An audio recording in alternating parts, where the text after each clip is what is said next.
We're checking in with Beth Mowins, a pioneer in the sports broadcasting industry, the first woman to ever call a nationally televised NFL game, and the voice you'll hear this Sunday when you tune in to the Broncos Raiders game on CBS. Beth, the Broncos and the Raiders have both been eliminated from the playoffs, but there's still plenty to play for and a ton of bad blood between these two teams. So, what excites you most about this matchup? Oh boy. I don't think that either team statistically has been very good defending against the run. And certainly it is something that the Raiders will want to get back to. They were able to run the ball real well the first half of the season, not so much the second half of the season. And I think that was a big reason why their record turned around. And, I think it's something that the Broncos definitely want to try and establish as well.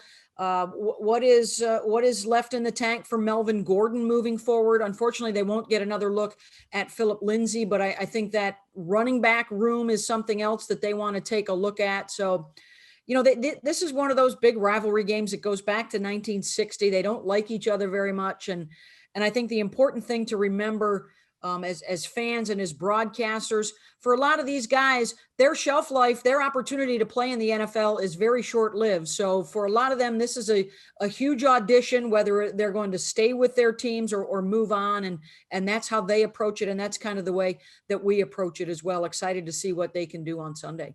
Well, I kept saying all I wanted for Christmas was for the Broncos to get a season series sweep over the Chargers again this year. But since that didn't happen, my new holiday wish is for the Broncos to just start 2021 off with a win and carry some of that momentum into the offseason. What have you seen from this Denver team this season that gives you some hope that the future for this team is really bright?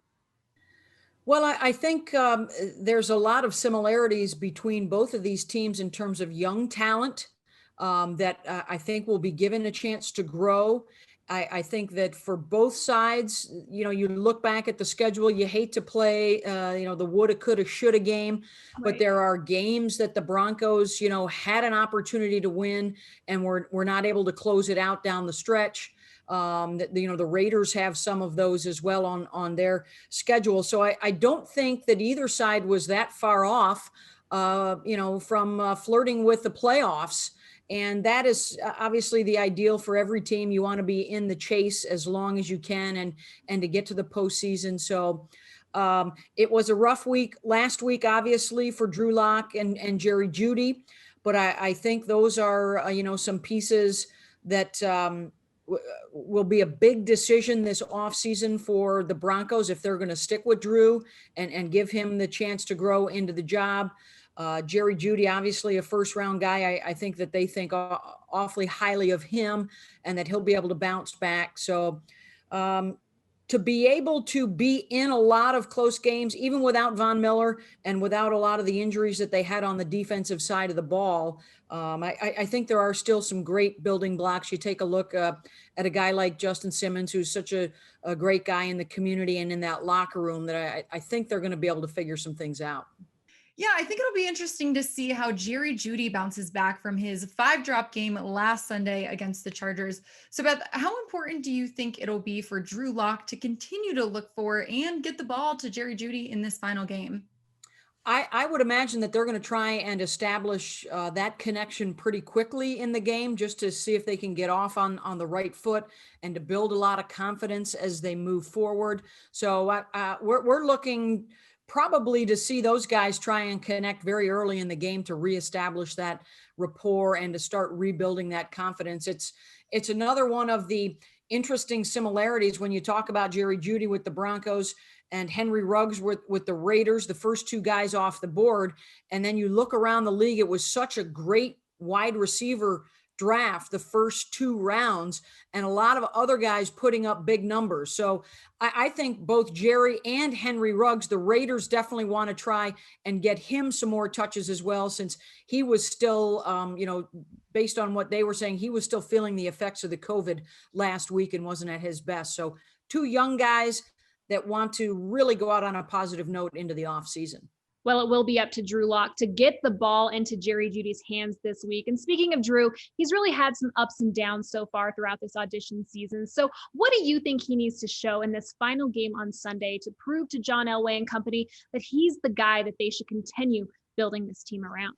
Well, I think first and foremost, as Bronco fans know, is you've got to take care of the football. And I believe it's 11 straight games now with a turnover for Drew, whether it's an interception or a fumble. So first and foremost, I think he's got to show that he is capable of much better ball security. That's going to be the big thing. I think the Bronco Brain Trust will be taking a closer look at on tape throughout the offseason. So I want to see Drew have a clean game. And I also want to see him develop that rapport with the younger guys. And in particular, I think as we've talked about, Judy is critical.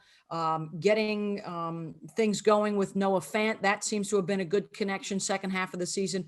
I think Noah is a guy, a couple catches away from being the first Bronco tight end to have 100 catches in his first 2 seasons. So if you're a young quarterback, these other young pieces are still going to be in the building. I would think you would want to really develop your relationship with those 2 guys on Sunday in particular. Well, Vic Fangio, like a lot of coaches this year, has had to turn lemons into lemonade week in and week out. The Broncos are without half of their defensive starters this week. Beth, what are your overall impressions of this Denver defense and what they've been able to do this year without so many of their biggest stars? Well, I think we're seeing a couple of things that you have to have in the NFL, right? You have to have your edge rushers and you have to have your cornerbacks. And similar story really for the Raiders as well this year. They have not been able to get the pressure that they wanted, certainly without Von Miller in the lineup. That's been an issue in Denver.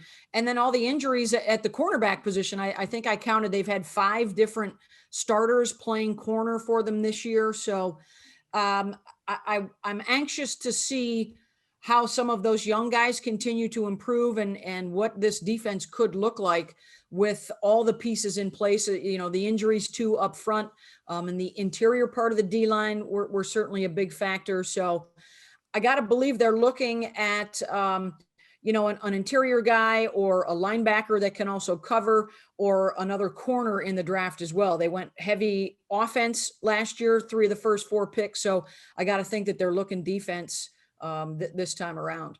Well, like we talked about earlier, neither the Broncos nor the Raiders have playoff hopes this week. But who do you think needs this win more heading into the offseason?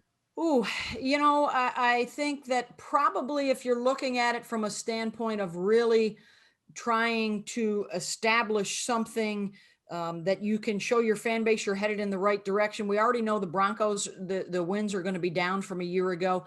The Raiders, on the other hand, have a chance to improve from 7-9 to 8-8. It's not the winning record or the playoff record they were hoping for, but I think a lot is on the line considering that their second half of the season this year looked exactly like it did a year ago. They could not finish.